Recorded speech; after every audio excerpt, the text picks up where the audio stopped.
But yes, I can always go into the mom slash teacher voice, which kind of brings me back to my original point in that I wear a lot of hats. I'm a wife, I'm a mother, I'm a sometimes exercise instructor.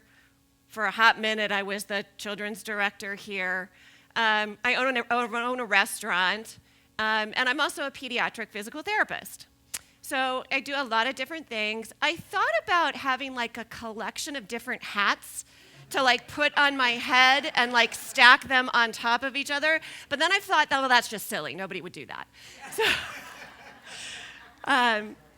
So I like to learn and I like to help people. So I find myself, signing up for these webinars and signing up for things. And I signed myself up for the Matthew McConaughey Art of Living. And okay, I can listen to Matthew McConaughey for a long time, whether he has anything to say or not, right? But the person that really impressed me the most was Marie Forleo.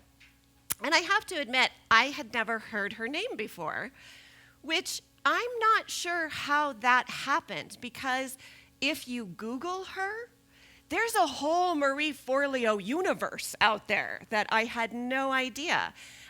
There's a Marie TV. She has her own TV channel. She does speaking engagements. She's written books. So there's all of this stuff out there that I had no idea. She hangs out with Oprah, whatever.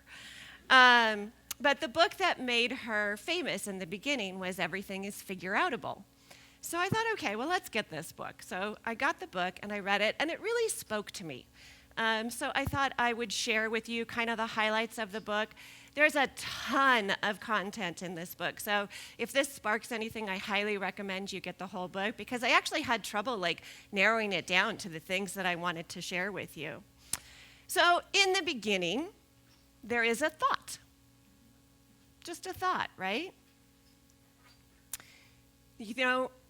Everything begins with just a simple thought. At one point, one or both of the Wright brothers looked up at that bird in the sky and thought, I wonder if a person could do that, right? Until there's a thought, there's nothing that's going to result.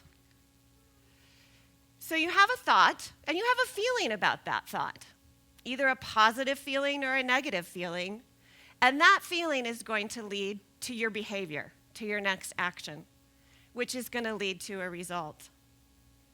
But it turns out there's even more to it than that.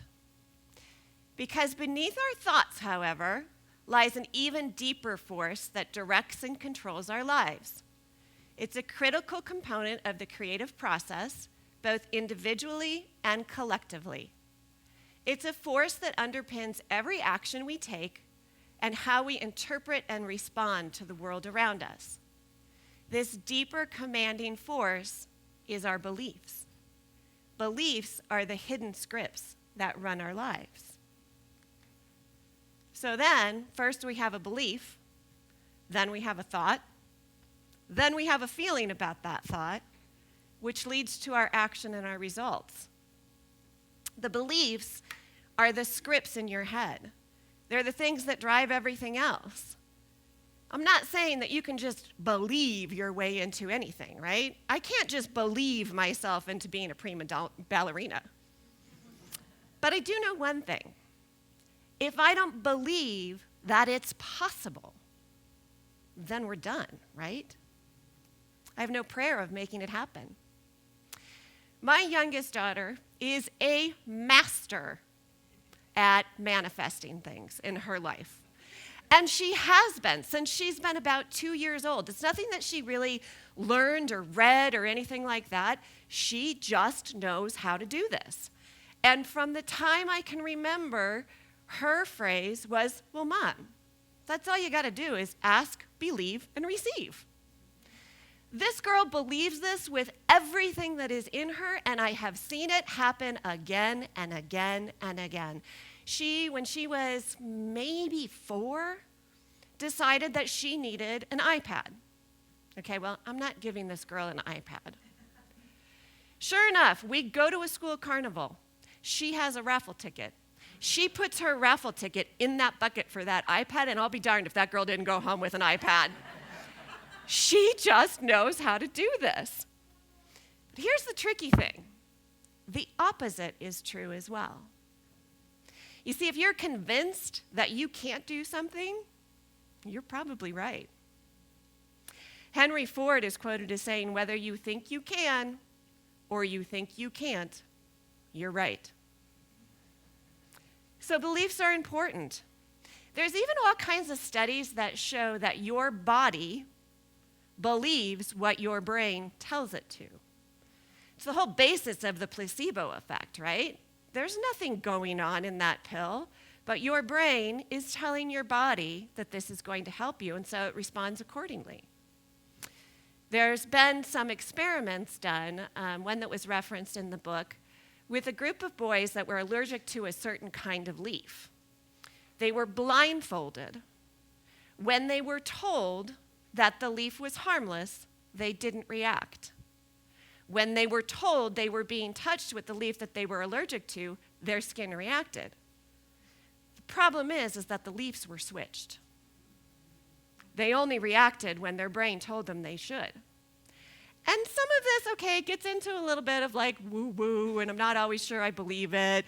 But one of the examples that she gives in the book is if you're out hiking in Catalina State Park and you see a snake in the grass, your body is going to react to that snake, right? Your heart rate's going to increase, your movement's going to go. The thing is, it doesn't matter whether that is just a stick in the grass, right? Your body responds the same because your brain has told it that it's a snake. So it's important to think about our beliefs and where our beliefs come from. And of course, in true CEO fashion, Marie has the 5 E's that your beliefs come from. Your beliefs can come from your environment. Some of these beliefs are just handed down, generation to generation, right?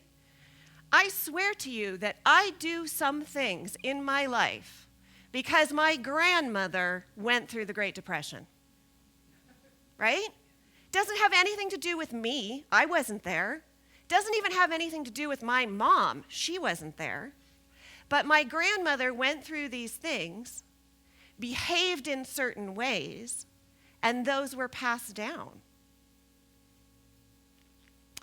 Beliefs can come from experience, both good and bad. When we have an experience, we shape thoughts and we shape beliefs about those experiences, and they build over time. Beliefs can come from evidence. And this is what's kind of commonly known as the truth, right? Scientific evidence. But even this is interesting because it changes over time, right? We learn things, what used to be the truth, what used to be evidence, not so much anymore. So you have to hold it loosely. They can come from examples, things that have happened to you, examples, role models that people have shown you. And they can come from envisioning. One of the most famous of these is the Martin Luther King I Have a Dream speech. He was envisioning what his beliefs were, what could be possible. So our brains reinforce what we believe. This is known as a confirmation bias. You know that thing where you've never seen a white Kia in your life, and then you buy a white Kia, and then there's white Kias everywhere, right? It's not that everybody in Tucson went out and bought a white Kia. It's that you're more aware of it, and your brain confirms that. And this happens naturally, but then you add social media into it. You see, social media is built around confirmation bias. The things that you're interested in, you're going to see more of. They're going to confirm those beliefs. There's whole algorithms based on it. There's actually even news networks based around it. But we won't go there. What's important to believe is that your beliefs are choices. Your beliefs are choices. And choices can be changed. I'd like to read a quote from the book. She says, when you look more closely, a belief is nothing more than a thought that you have decided is significant and true. That's it. There's nothing actually holding it in place. No steel bars, no padlocks, no chains. Like any other thought that appears in your mind, you can deliberately choose to dismiss it. You already have what it takes to transform yourself from a passive onlooker to a powerful creator of your destiny. So if you're unhappy with any of the beliefs you've chosen or unconsciously accepted, choose again and again and again. Our brains have plasticity, and they can be rewired with repetition and reinforcement. Okay, great. Who the heck has the time to rewire all of the random and bizarre thoughts that go through my head on a daily basis, right? But what if? What if one belief could be a master key that unlocked all the other beliefs? That's where this phrase comes in. Everything is figureoutable. It can change the way that you look at your other beliefs. If everything is figureoutable, then I can just begin with the belief that there's a way to figure it out. Because the most powerful words in the universe are the words that you say to yourself. When we were at the leadership retreat, we did an exercise where one person was in the hot seat, and we all took Post-it notes and we wrote a word that we thought described that person, and then we gave that to them. And it was really a powerful experience. What was interesting to me is not a single word that I would use to describe myself. Things like organized, things like responsible, was a word that anybody used. They used words like creative and insightful and intuitive. Wait a minute, who the heck knew I was those things? Like, they're things that I'd like to be, but I had no idea that anybody was seeing me in that way. And that's powerful, to change the script that I read to myself. I can be more creative if I believe that I am creative. So I want you to just practice with me just a little bit right now. I'd like you to repeat after me. Everything is figureoutable. Everything is figureoutable. Again, everything is figureoutable. Once more. Everything is figureoutable. Okay, wait. But not everything is figureoutable. I'm tired. I'm busy. This is too hard. I can't get up and work out. My notes are upside down. I can't find the time to write a book. I can't ask for help. I can't take that new job. I cannot forgive her for what she has done. Okay, but what if? What if you were to replace the word can't with the word won't? I won't get up and work out. I won't find a time to write a book. I won't ask for help. I won't take that new job. I will not forgive her for what she's done. You see how that changes things? That just reemphasizes that that's your choice. And really, that's okay. There's no judgment in that. Saying that you won't do something doesn't make you bad or lazy. It just makes you honest. It makes you prioritize the things that I will do, the things that I will make time for, and the things that I won't. But it's not because some random power in the universe is stopping me from doing this. It's because I don't want to do it. And that's okay. It's just about taking responsibility and ownership in the situation. There's a quote that's pretty well known, but Marie kind of reiterizes it. Attitude is more important than facts. It's more important than the past, the education, money, circumstances, than failure and success, than what other people think, say, or do. It's more important than appearance, ability, or skill. It will make or break a business, a home, a friendship, an organization. The remarkable thing is I have a choice every day of what my attitude will be. I cannot change my past. I can't change the action of others. I cannot change the inevitable. The only thing I can change is attitude. Life is 10% what happens to me and 90% how I react to it. Okay, but this is really scary. I'm really afraid about this thing.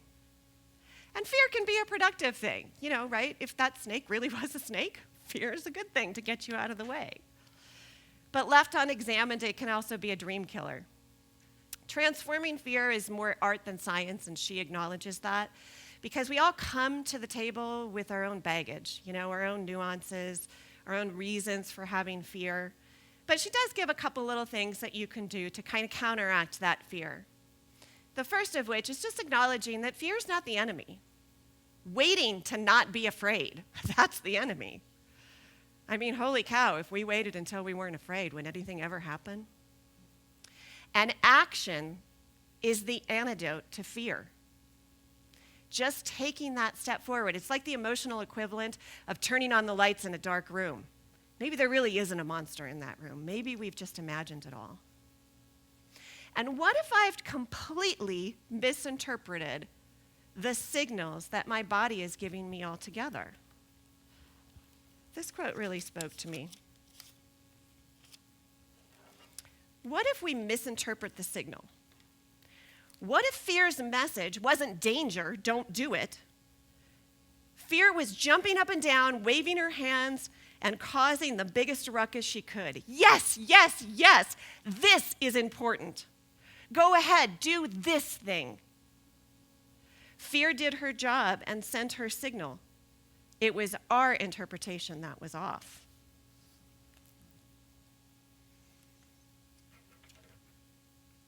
There's another quote.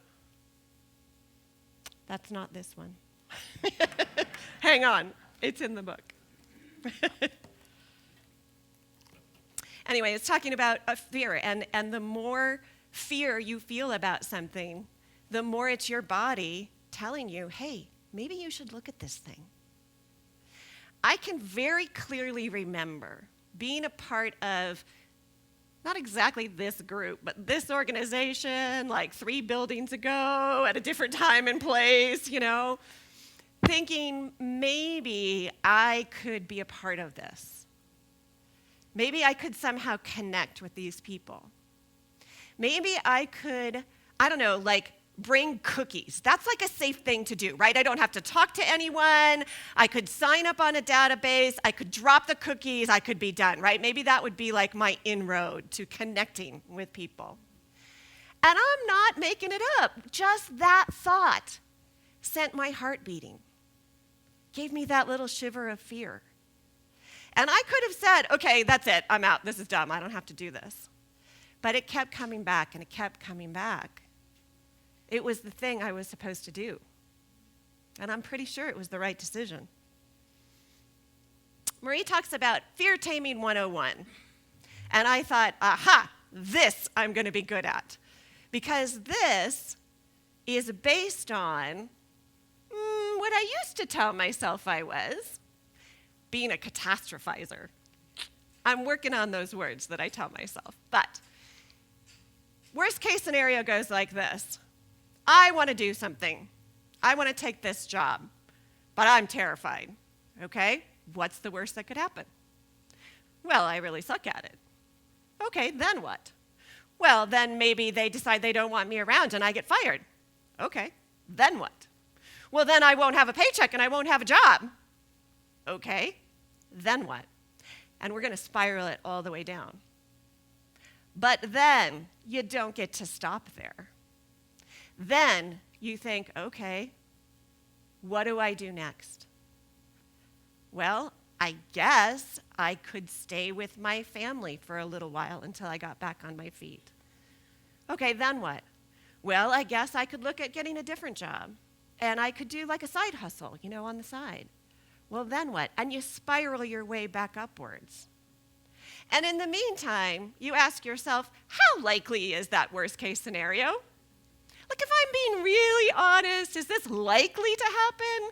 Or is this just my brain playing this game? But either way, the philosophy is not that everything is perfect. It's that you can figure out a way forward from just about anything. You can imagine a way back. And then you get to play the opposite script. You get to play best case scenario. What's the best thing that could happen if I took this job? What are the things that could it bring into my life? And when you can imagine all of the best things, and you can imagine a way forward from all the worst things, then it's not so scary anymore. She makes the point that failure is just an event. It's not a characteristic. People can't be failures. I either win or I learn. We even have a thing as a physical therapist. If it works, it's treatment. If it doesn't, it's evaluation. So you see, you learn something no matter what happens. The Bible also has a lot to say about fear, and that's where this one comes in. And basically that we spend far too much time being afraid. And maybe we should spend more time just having confidence and love and moving forward. Okay, cool. But I don't even know what my dream is. I don't have a clue. So I guess I'll just think about it until, I have this divine moment of clarity, and then I'll go forward and I'll chase my dream. Unfortunately, it doesn't work that way. Because clarity comes from engagement, not thought. Have you ever had a job that you could not stand? I had one in college, and I didn't like anything about this job. I didn't like the hours, I didn't like the people, I didn't like the work, I did not like it. However, that was useful information. When I moved forward, I knew what I didn't want. And I wouldn't have defined some of those things if I had not had that negative experience.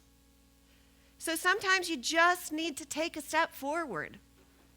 And each engagement kind of gives you clarity for what you're looking for. So if I said that I had a hack that would make it 42% more likely for you to achieve your goal, would that be something interesting? Because guess what? That's all you have to do is write it down. Writing it down makes that goal 42% more achievable. Now, I don't know who did this study, and I don't know who came up with 42%. But I do know that journaling and writing things down are one of the best ways to define what it is that you are wanting to do. And defining them makes it easier to give them attention and to give them success. You have to start before you're ready. If we waited to start before we're ready, nothing would get done. And I'm pretty sure that nobody would be a parent, right? Because if you wait until you're 100% ready and everything is in line and your ducks are in a row and you know everything about yourself and you are ready to roll before you decide to have a child, well, there aren't going to be a lot of children. We just go sometimes. You just have to have a small leap of faith and move yourself forward. Beware of procrastination, defined as research and planning, right? Okay, spend a little bit of time with the research and planning, but don't get yourself down that rabbit hole. Get some skin in the game. Sign up for a class. Get a partner. Tell somebody what you're trying to achieve. That's what things like weight loss bets are all about, right? If I don't lose that 5 pounds, they're taking my money. Well, that's incentive. Get some skin in the game. Value growth and learning over comfort and certainty, because all the good stuff happens outside of your comfort zone. The key here is progress over perfection. But Marie, or maybe it's Jersey Marie, which is kind of like her alter ego, has a saying that's a little bit more memorable than the progress over perfection. She said, "Small and sucky beats staying stucky." I like it. Small and sucky beats staying stucky. Sometimes you just got to make that step forward. There's a quote that talks about minding the gap. And this made a lot of sense to me. It says, mind the gap between your ambition and your ability.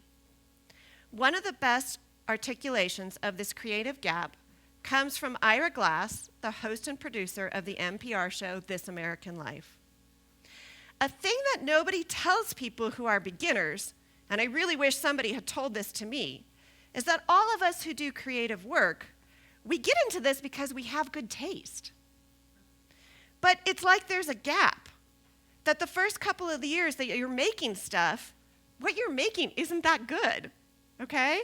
It's not that great. It's really not that great. It's trying to be good.